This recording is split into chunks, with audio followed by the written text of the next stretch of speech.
Yang terkena desa Asesan ini yang terkena musibah banjir.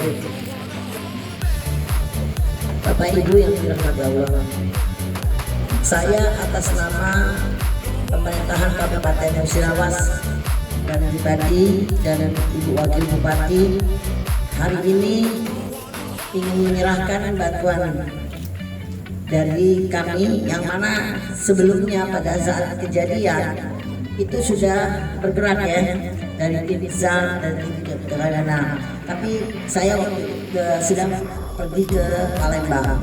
Jadi pada hari inilah saya kesempatan bisa hadir. Jadi saya mohon maaf saya bersama Bapak Bupati bisa hadirnya hari ini.